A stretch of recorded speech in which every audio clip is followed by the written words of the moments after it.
Ting is giving away a Samsung Galaxy S5 on Monday, May 19th. To find out how you can enter to win, watch our unboxing. Good luck.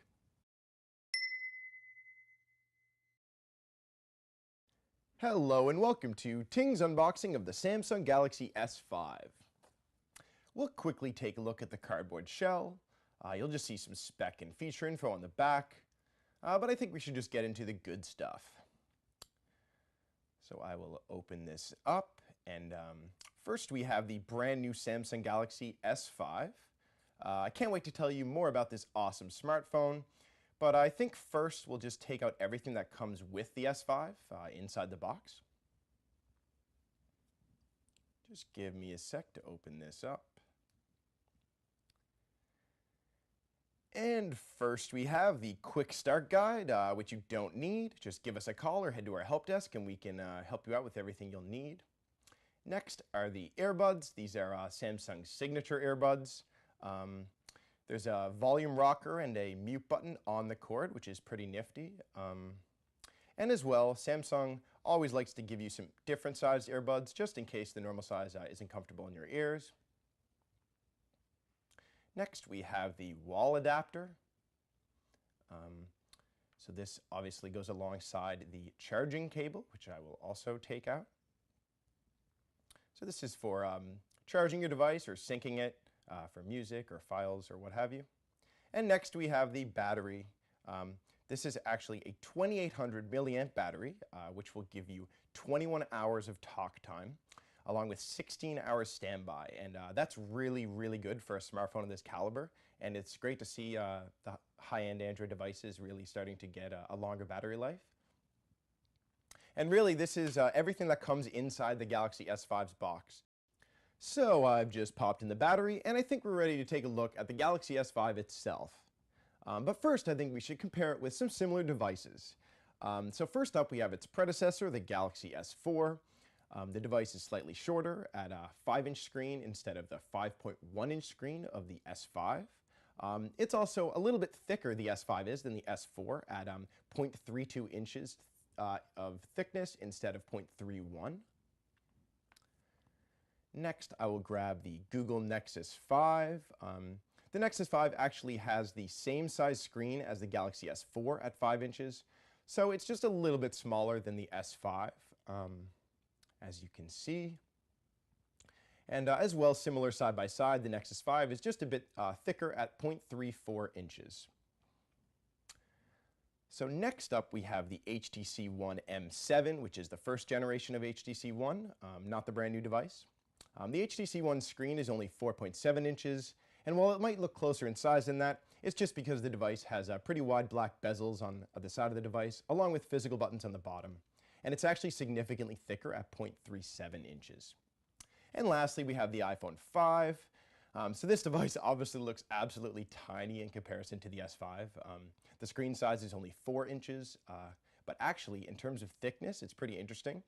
The iPhone 5 is thinner than the S5 at 0.30 inches. So that's pretty interesting to note.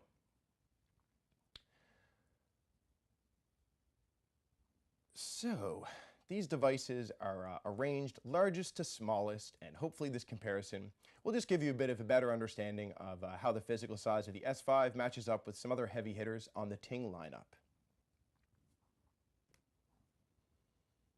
So as the device boots up, you can clearly see that it's powered by Android.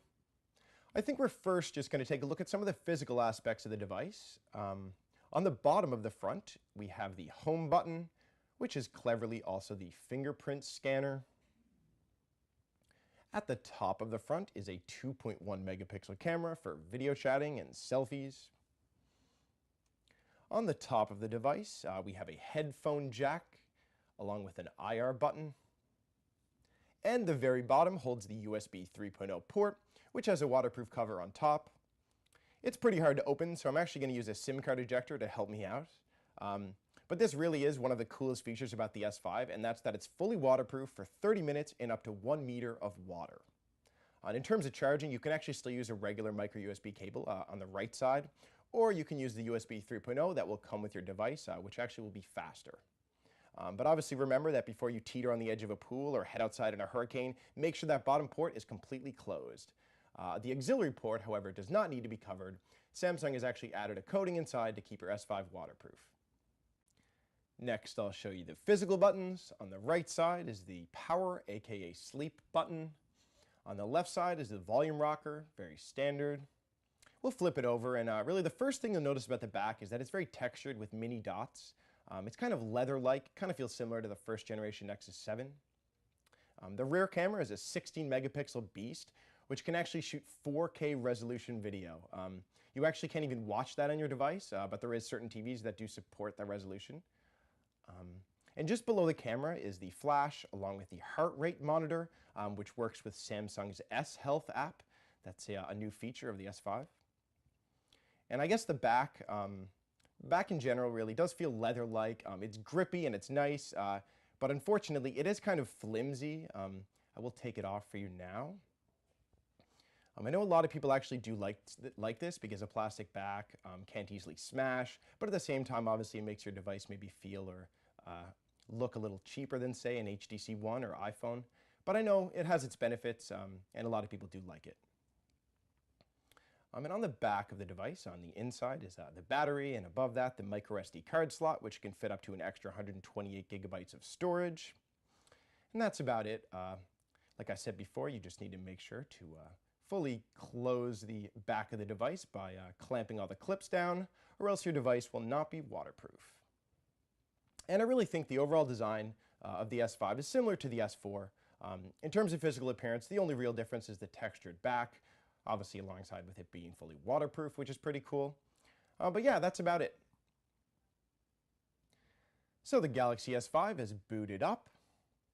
The device's screen size, like I mentioned before, is 5.1 inches with a full 1080p resolution. And the screen actually also has local contrast technology display, which adapts to your current light settings, so that seems pretty neat. The S5 is running TouchWiz, which is an Android skin Samsung has developed. If you're familiar with any of the previous Galaxy devices, you'll notice that the skin then looked a lot more 3D than it does now, whereas it's a lot flatter, more like stock Android. And one interesting thing to me is the notification bar on the S5. So you'll normally see a few settings options, but if you actually tap that square button, you'll see a drop down of way more tools. And you can actually choose from a variety of buttons and add or remove whichever settings toggles you want to just by this active buttons and available buttons section. So you can drag and drop and add and remove whichever options and toggles you'd like. And as well, the settings menu looks a lot different than it did before. As you'll notice, these large icons. You can, however, switch back to the list view if you'd like, just by pressing the settings button in the top right corner. And something interesting is that if you swipe to the left, you'll see My Magazine, which was a popular feature from the Note 3, and they decided to bring to the S5. So that wraps up the Samsung Galaxy S5 unboxing. You can pick up this device right now in black or white from the Ting shop. Or, if you want to win one, make sure you're a Ting subscriber, like this video, and leave a comment telling us the one thing you like the most about the Galaxy S5. We'll be drawing the lucky winner on Monday, May 19th. Good luck. Ladies and gentlemen, the Samsung Galaxy S5. Привет, с вами Вилсаком, и нет, вопреки вашим ожиданиям, я не буду рассказывать, что свежеанонсированный Galaxy S5 это S4 вид сбоку, а дизайн его задней крышки не что иное, как калька с потолка VAZ-2106. Я вообще не буду кошмарить Galaxy S5, заниматься тупо аналитикой и пытаться навязать вам свое псевдообъективное мнение. Я лишь попытаюсь поделиться своими впечатлениями через несколько дней после презентации. Samsung Galaxy S5. Яблочные скидки всем подписчикам от партнера магазина applejesus.ru. В отличие от презентации Galaxy S4, у Unpacked 5 был неплохой тизер, но в конце концов остался конкретный такой сюрприз в 5-й степени. А вообще, сколько бы я или еще десяток видеоблогеров, а также 35 экспертов не делились своим мнением и впечатлением от презентации Galaxy S5 в целом, главное это глаз народа, поэтому оставляйте свое мнение в комментариях, а вообще попробуйте описать свои впечатления от Galaxy S5 одним словом. Я же со своей колокольни отмечу, что Galaxy S5 в первую очередь удивил тем, что не удивил. Я не буду перечислять характеристики, вы скорее всего знаете и так их наизусть. Чуть-чуть улучшили здесь, чуть-чуть добавили там, больше аккумулятор, быстрее камера и так далее. Но в первую очередь самое страшное то, что Galaxy S5 это некая сборная солянка того, что сейчас есть на рынке. В 2007 году Apple взорвала рынок и ушла в отрыв со своим iPhone просто потому, что вложила в руки людям то, что они действительно хотели на тот момент, и продолжают держать марку на протяжении вот уже 7 поколений устройств.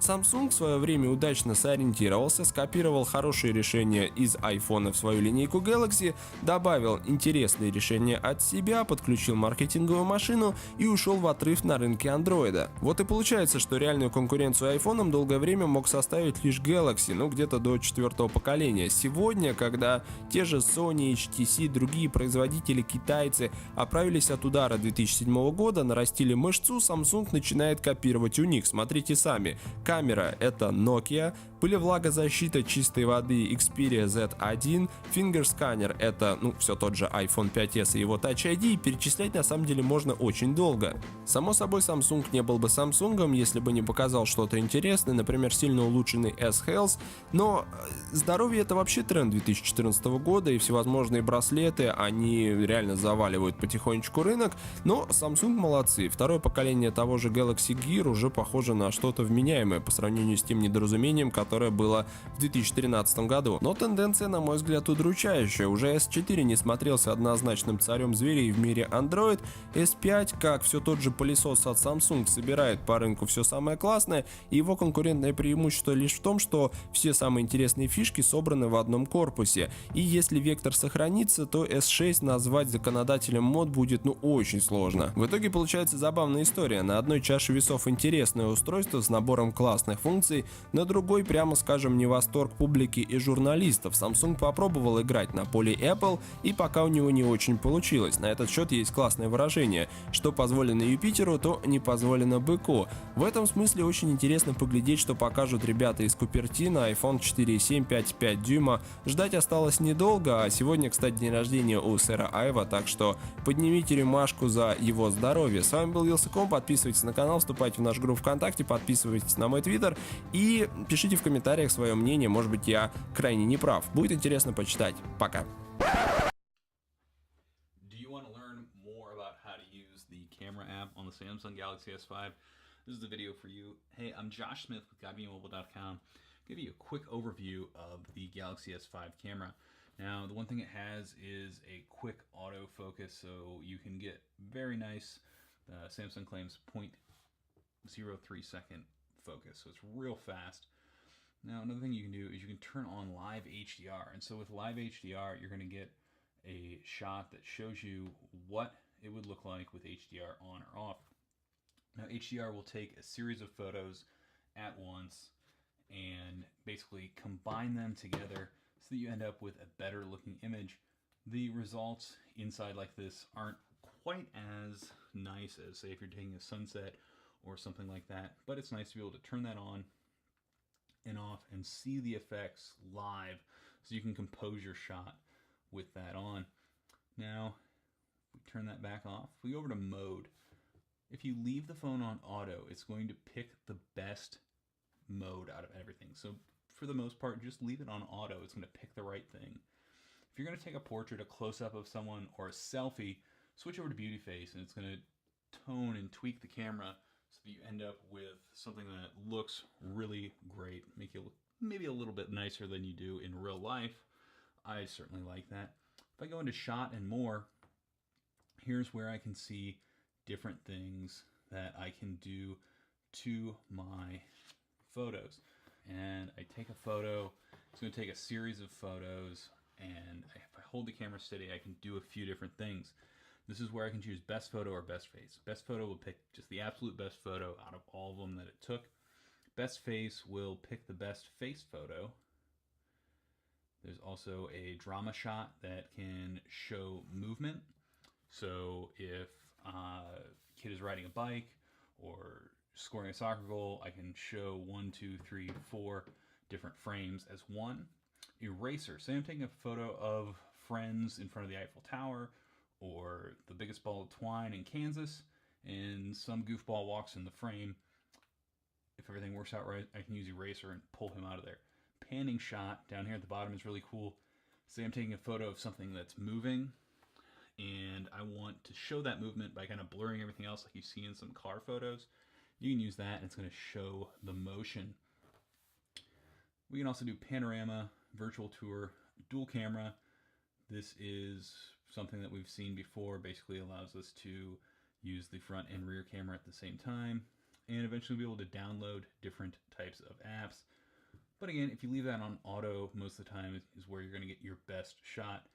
If you hit settings, you get a variety of different things. You can choose your burst mode, picture stabilization, face detection, tap to take pictures, your video modes, including 4K effects, flash. And if you check the description, you'll see a link on how to use the remote viewfinder to pair this up with another Samsung device. And I can change it a couple different things. I can take pictures using my voice. So I can say cheese or smile, and it'll take a picture. I can adjust the shutter sound. And if you turn face detection on, it's going to track your face. So that's a quick look at the variety of different modes on the Samsung Galaxy S5 camera. The camera is taking really fast pictures. If you head over to GottaBeMobile.com, you can see more about this. There'll be a link in the description pretty soon that'll show you a Galaxy S5 versus S4, Note 3, iPhone 5S, and a few other phones to show you how the camera compares. There's also a link down there to the Galaxy S5 tips, tricks, and hidden features, where you can see 50 ways that you can do more with your Galaxy S5. Thanks for watching. Galaxy Note 3 and the Galaxy S5, two of the hottest Samsung devices right now, two of the best smartphones on the market, and two of the best Android phones you can buy. I'm Josh Smith with GottaBeMobile.com. I'm going to show you some differences between these two devices. Both are running Android 4.4.2. Both have TouchWiz, but there's a lot of little differences that really can help you pick which smartphone you should buy, and we're going to look at those. Let's start with the displays. We have a 5.7-inch display on the Galaxy Note 3 and a 5.1-inch display on the Galaxy S5. Now, this doesn't actually result in a very different footprint. The phones are very similar in size, even though the Galaxy Note 3 has a 0.6-inch larger display. You're getting, an extra half of an inch of room there, but the phones are pretty similar in size. Now, one of the big differences is the Galaxy Note 3 comes with an S Pen. And so while this is not generally considered part of the display by a lot of users, there's actually display tech that allows this to communicate to your Galaxy Note 3, and you can use this little button to activate a air command and actually hover, and it can detect that the pen is there. So the pen is actually a big part of the Galaxy Note 3 display. There is no pen with the Galaxy S5, but you get a display that features some really cool things. You can go really dim, you can go really bright. It has one of the best performing mobile displays according to a display benchmarking company.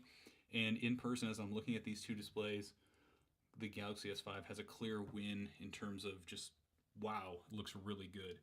Now, both of these devices can multitask, or I should say, can do multi-window mode. So you can run two apps on screen at the same time, and that's something that works on either of these devices, so that you can, do that, be a little more productive while you're using them. You get a little more real estate over here on the Galaxy Note than you do on the Galaxy S5. Another difference is I can say, "Okay, Google," and the Galaxy S5 will start listening, whereas the Galaxy Note 4 does not have that ability, so it's not going to be able to just respond to that key phrase.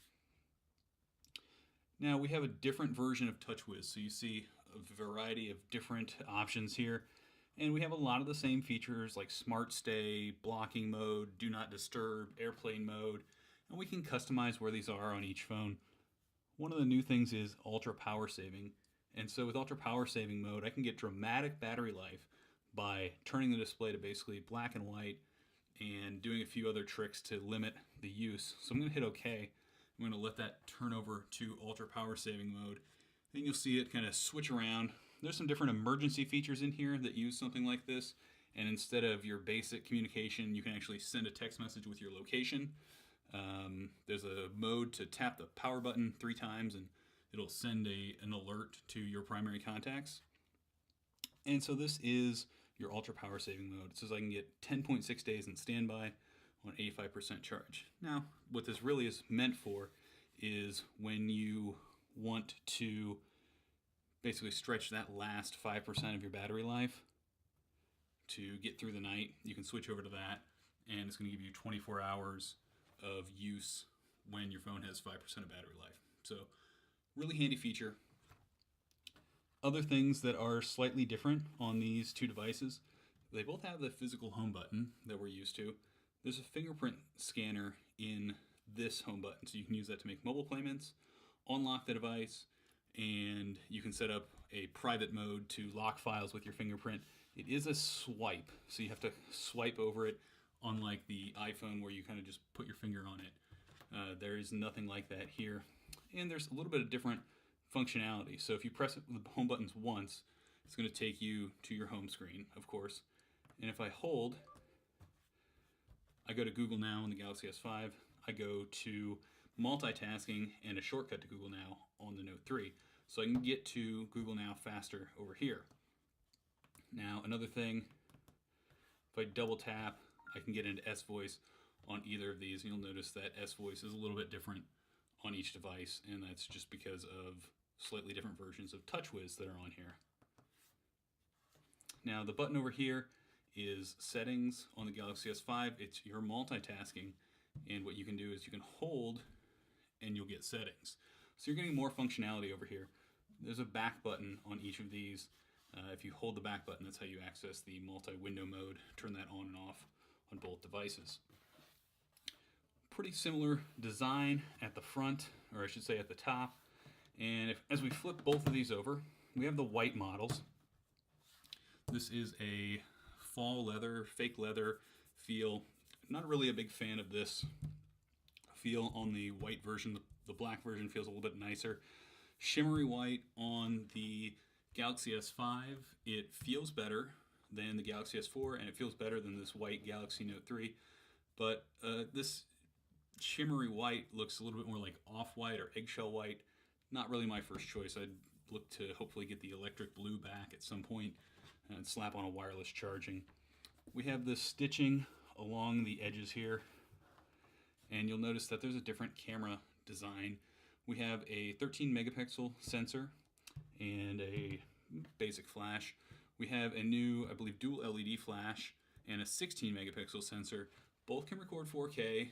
This one you're going to be able to do a little bit faster focusing, 0.03 seconds, I believe, and you're able to do live HDR. So if you want to take a photo with HDR mode on, you're really going to be able to see what that's going to look like before you press the shutter.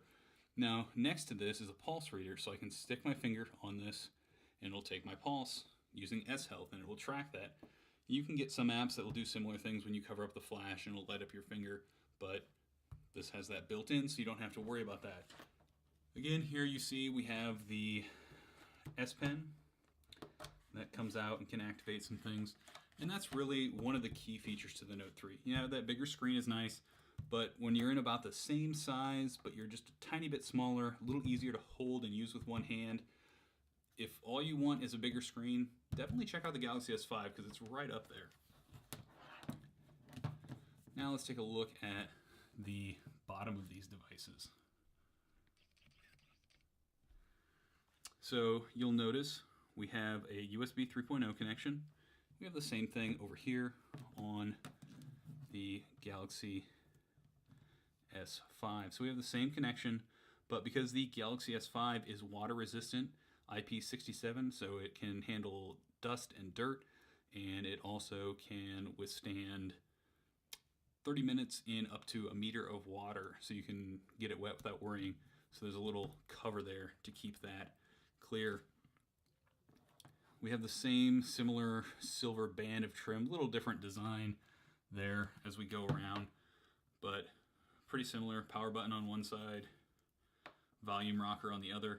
And as we look at the top of the device, we have headphone and IR port kind of on flipped sides there. From a design standpoint, you can take the back off of both of these, slots off, and that gives you access to your battery, larger battery over here, but we have a nice step up from the Galaxy S4 over here with a 2,800 milliamp hour battery. And we have a micro SD and a SIM card slot on both, so you can expand your storage there. You do have to kind of pull and pry that out because there's no spring eject on either of these. You have a small seal here that makes this water resistant, and that combines with other factors. You'll get a little warning, make sure you've put this back on just right. Otherwise you can accidentally leave an area open for a small leak. But the Galaxy Note 4 may add some type of feature like that in. That's a quick look at the Galaxy Note 3 versus the Galaxy S5. Two great smartphones. You can head over to GottaBeMobile.com. Check out the description for a link to this comparison where you can see more photos and more details, specs, things like that. Everything you want to know about how these two devices stack up. Hit the like and share this if you're a fan. Really appreciate you watching, and have a great day.